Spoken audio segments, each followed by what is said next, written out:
नमस्कार दोस्तों, कैसे हैं आप लोग? तो आज मैं फिर से आपके सामने कुछ इम्पोर्टेंस कंपनी का अपडेट लेके आया हूँ और इस वीडियो के माध्यम से आपको कंपनीज की क्या सिचुएशन है और किस तरीके से कंपनी परफॉर्मेंस कर रहे हैं और अपकमिंग टाइम्स में कंपनी किस तरीके से परफॉर्मेंस कर सकता है, उसके एक अंदाजा आपको मैं यहाँ पे शेयर करने वाला हूँ। तो इस वीडियो को लास्ट तक जरूर देखिए क्योंकि इस वीडियो के अंदर कंपनी का फंडामेंट के साथ-साथ कंपनी के टेक्निकली जो चार्ट पैटर्न्स बना, जो स्विंग ट्रेडिंग के हिसाब से मैं खुद ट्रेड लेता हूँ, वो मैं आपके साथ शेयर करूंगा। तो वीडियो को लास्ट तक जरूर देखिए और अभी तक अपने चैनल को सब्सक्राइब नहीं किया तो जरूर कर लीजिएगा कंटिन्यूसली इन्फॉर्मेशन और अपडेट्स पाने के लिए। तो फर्स्ट जो कंपनी है जिसके बारे में डिस्कशन करूँ उसका नाम है एमी ऑर्गेनिक। देखिए एमी ऑर्गेनिक देखा जाए तो एक एवी देखा जाए तो एक फार्मास्यूटिकल्स इंडस्ट्री से बिलोंग करते हैं। तो कंपनी फिलहाल के लिए देखा जाए इसका चार्ट पैटर्न अगर देखेंगे तो कंपनी उतना पुराना कंपनी है। अगर मैं इस कंपनी का मैक्सिमम चार्ट पैटर्न दिखा दूं तो जब से कंपनी स्टार्ट हुआ तब से लेकर उतना खास कुछ परफॉर्मेंस नहीं दिया। उसी रेंज के ऊपर कंपनी फंसे हुए है जिस रेंज में कंपनी स्टार्टिंग हुए थे। कंपनी नीचे आया, फिर से वो रिकवरी किए और उसी लेवल में कंपनी रिटेस्ट कर रहा है। तो मुझे लगता है जिस तरीके से वो रिटेस्ट कर रहा है वो एक बार ब्रेकआउट जरूर कर सकता है। तो इस ब्रेकआउट देखने से पहले मैं कंपनी के ऊपर कुछ इंपॉर्टेंस पॉइंट अपडेट बताऊंगा। क्या उस पॉइंट के हिसाब से कंपनी ब्रेक कर सकता है? चलो मैं आपको बता देता हूँ।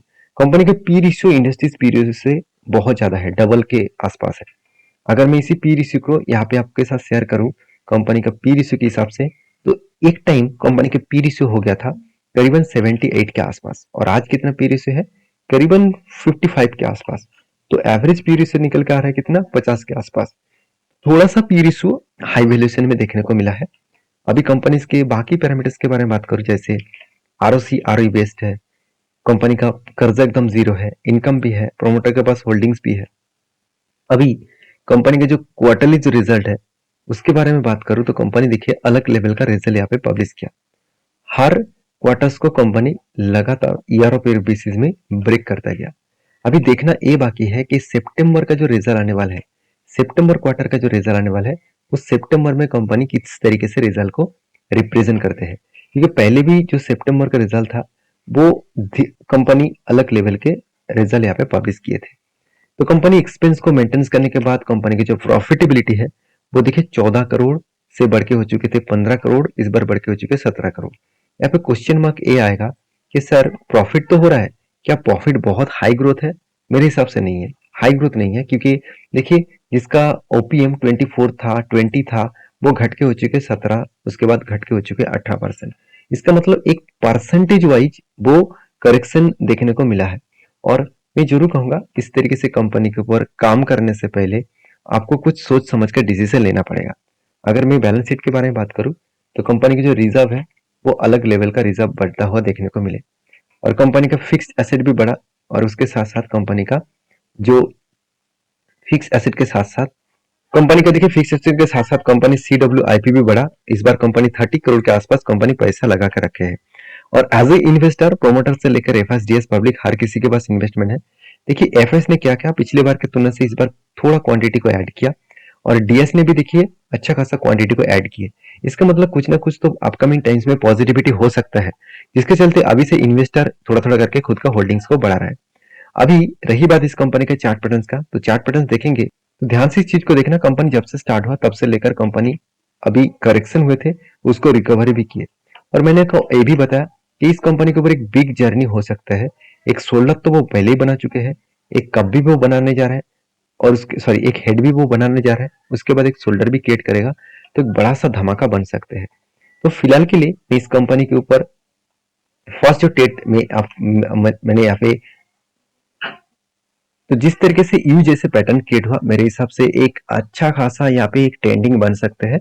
तो मैं थोड़ा सा इंतजार कर रहा हूँ क्योंकि इस क्वार्टर का रिजल्ट भी कंप्लीट हो जाएगा और उसके बाद फाइनली एक डिसीजन मिलने के लिए मुझे इजी होगा। और रही बात कंपनी इसके ऊपर रिजल्ट आने की जो डेट है वो 29 नवंबर।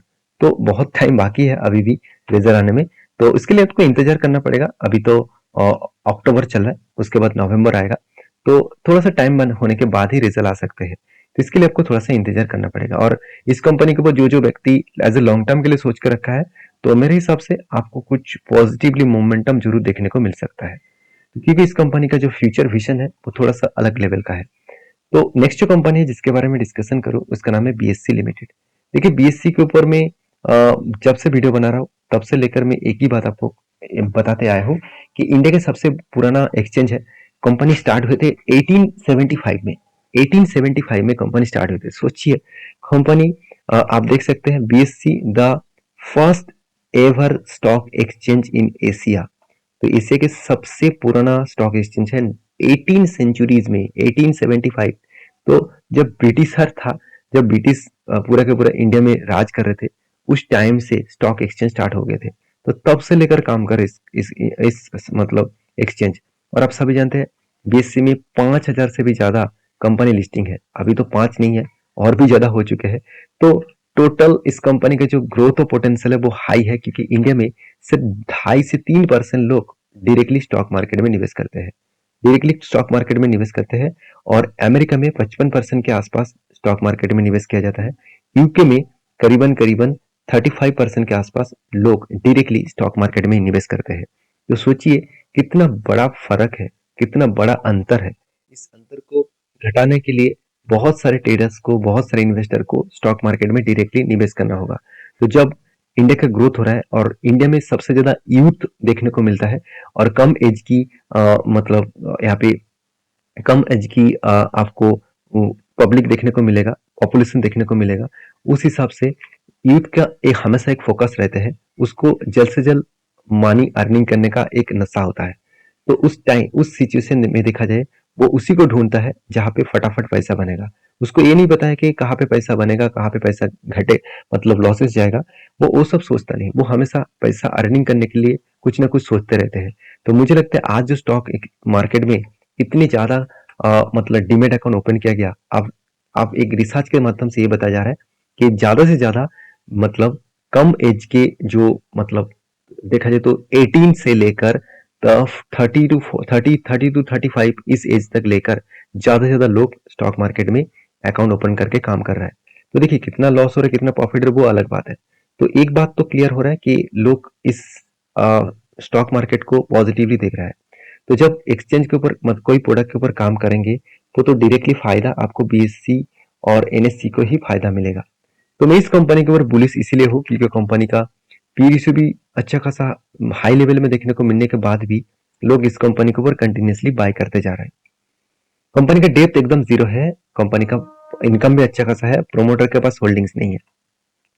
रही बात कंपनी के क्वार्टरली रिजल्ट का, तो वहां पे दो चीज आपको बेस्ट लगेगा। कंपनी हर साल में खुद का जो सेल्स है उसको बढ़ाते चले गए। अभी सितंबर मंथ का रिजल्ट आने वाला है, तो सितंबर में किस तरीके से रिजल्ट होगा वो आपको कुछ दिनों के बाद दिखेगा। तो एक्सपेंस को भी कंपनी मेंटेन्स किए, उसके बाद कंपनी का प्रॉफिटेबिलिटी अलग लेवल में देखने को मिला। ओपीएम, ऑपरेटिंग प्रॉफिट मार्जिन देखिए, जो 29% के आसपास देखने को मिला था वो बढ़ के हो चुके 44%। इसका मतलब कंपनी अलग लेवल का कंपनी परफॉर्मेंस को इंक्रीज करते जा रहे हैं। और इसी के कारण कंपनी में अपकमिंग टाइम्स में एक बड़ा धमाका हो सकता है। और इसलिए मैंने एक एंटी भी लिया था और मेरे टारगेट भी हो चुके हैं। और कहाँ पे मैंने एंटी लिया वो मैं आपके साथ शेयर जरूर करूंगा टेक्निकली चार्ट पैटर्न्स में। और उससे पहले मैं इस कंपनी के ऊपर बैलेंस शीट के बारे में बात करूंगा, जहाँ पे रिजर्व बढ़ते चले गए और फिक्स एसेट भी बढ़ता चला गया। अभी रही बात इस कंपनी के टेक्निकली चार्ट पैटर्न्स का, तो अब देखेंगे तो मैंने आपको एक ट्रेड मेंशन किया था, कुछ इस तरीके से ट्रेड था। तो यहाँ पे कब बना, उसके बाद एक हैंडल क्रिएट हुआ, तो फाइनली ब्रेकआउट हुआ हैंडल का। और उसके बाद देखिए धमाका परफॉर्मेंस यहाँ पे दे चुके थे। और मैंने आपको ये भी मेंशन किया फिर से ये कब बना, और मुझे लगता है इस लेवल को वो एक बार रिटेस्टमेंट करेगा। देखिए अगर यहाँ से रिटेस्टमेंट करके नीचे ना आए और इसको टच करने के बाद फिर से वापस जानी स्टार्ट कर दे, तो यहाँ पे मैं कुछ क्वांटिटी ऐड करूंगा। क्योंकि इस यहाँ पे क्वांटिटी ऐड करने का जो मेन मकसद है कि कंपनी का वॉल्यूम हाई है और कंपनी अपर साइड में जाने के लिए वो तैयार भी हो चुके हैं। जो रिवर्स करने के बाद जो ब्रेकआउट हुआ था, मुझे लगता है वो एक बार रिट्रेसमेंट करेगा। अगर रिट्रेसमेंट थोड़ा सा इस तरीके से हुआ तो एक cup with handle pattern create होगा, तो उसके ऊपर मैं जरूर एंट्री लूंगा और आपके साथ भी मैं जरूर शेयर करूंगा। तो नेक्स्ट जो कंपनी जिसके बारे में डिस्कशन करूं उसका नाम है LTTS, जिसको आप LNT ग्रुप की कंपनी बोल सकते हैं और आईटी सेक्टर के एक लार्ज कैप कंपनी बन चुके हैं। पहले तो company small cap type company था और small cap mid cap industries के कंपनी थे। आज वो बढ़ के हो चुके हैं लार्ज कैप कंपनी। इस कंपनी की खासियत मुझे यही लगा कि कंपनी बेस्ट ऑफ परफॉर्मेंस दिखा रहा है।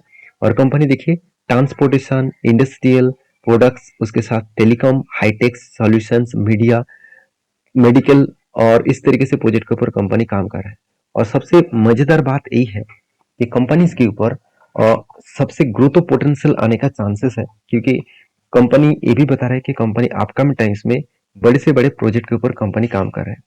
और रही बात इस कंपनी के परफॉर्मेंस का, डेप्थ जीरो है, इनकम भी अच्छा है, आरओसी आरओई बेस्ड है, पी रेशियो ऑब्वियसली हाई है।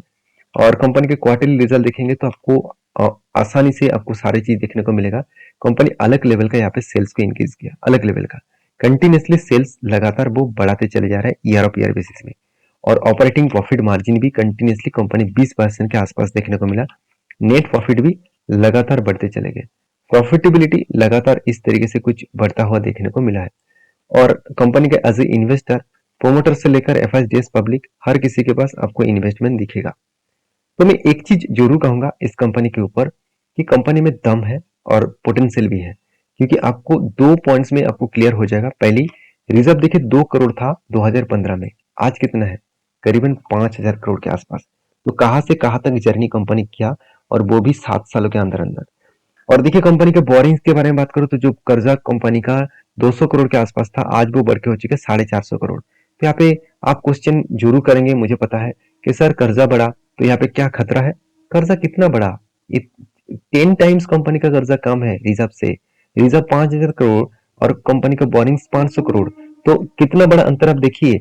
उसके साथ साथ कंपनी का फिक्स एसेट भी देखिए कितना बड़ा। तो सब कुछ मेजर करने के बाद मैं एक ही चीज कहूंगा, इस कंपनी के ऊपर मैं एक बहुत बड़ा टारगेट ले चुका हूँ। वो क्या है? एक बिग कप बना, उसके बाद एक हैंडल बना, और फाइनली वो हैंडल यहाँ पे ब्रेकआउट भी हो चुके हैं। यहाँ पे ब्रेकआउट हुआ और ब्रेकआउट कंफर्मेशन भी इस कैंडल के ऊपर हो चुके हैं। तो मेरा एंट्री लेवल इसके ऊपर है, मैंने आपको मेंशन भी किया था। और मेरा जो टारगेट रहेगा वो एक बड़ा सा टारगेट लेकर मैं चला हूँ, और टारगेट बनेगा 5686 के आसपास।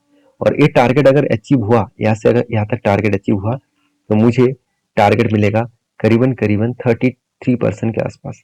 तो बाकी यहाँ पे इस लेवल को टच करने के बाद जो इसका स्ट्रॉन्ग रेजिस्टेंस कम सप्लाई जोन है, इस लेवल से बिग क्रैश हुआ है, तो इस लेवल थोड़ा सा यहाँ पे पंगा हो सकते हैं इस कंपनी के ऊपर। तो मैं जब इस लेवल को टच करेगा तो कुछ क्वांटिटी यहाँ पे मैं सेल अप भी करूंगा, और उसके बाद करेक्शन होने के बाद फिर से मैं कुछ क्वांटिटी ऐड करूंगा। तो मैं इस तरीके से सिचुएशन को फॉलो करके काम करता हूँ, इस तरीके से सिचुएशन के हिसाब से काम करता हूँ। अगर आप सारी चीजों को सीखना चाहते हैं तो मेरे साथ जुड़े रहिए, चैनल को सब्सक्राइब करिए, वीडियो अच्छा लगे तो प्लीज एक लाइक भी कर दीजिएगा। नेक्स्ट जो कंपनी जिसके बारे में बात करूँ उसका नाम है जी के वायर्स लिमिटेड। तो जी के वायर्स लिमिटेड जो है वो देखा जाए तो एक स्टील मैन्युफैक्चरिंग कंपनी है। इस कंपनी के ऊपर 2022 में इसका प्राइस था, अक्टूबर मंथ में, मतलब एक साल पहले इसका प्राइस था 64, और आज कहाँ पे है? 400 के आसपास। तो 64 से 400 तक जो जर्नी है, ये जर्नी करने के बाद बोर्ड ने एक बहुत बड़ा अनाउंसमेंट कर चुके हैं, वही स्प्लिट देने का। कंपनी हर एक के बदले 5 शेयर आपको स्प्लिट के हिसाब से देने वाला है। तो ये था कुछ कंपनीज का अपडेट। वीडियो अच्छा लगे तो प्लीज लाइक करना, दोस्तों के साथ शेयर भी करना, और इस वीडियो को टोटली एजुकेशन पर्पस में आपके साथ शेयर किया हो। कोई भी मेरी तरफ से बाय एंड सेल का रिकमेंडेशन नहीं है। किसी भी कंपनी के ऊपर काम करना है तो आपको सोच समझ कर ही काम करना पड़ेगा। तो मिलते हैं नेक्स्ट वीडियो में, तब तक के लिए अच्छे से रहिए, अपने ख्याल रखिए, धन्यवाद।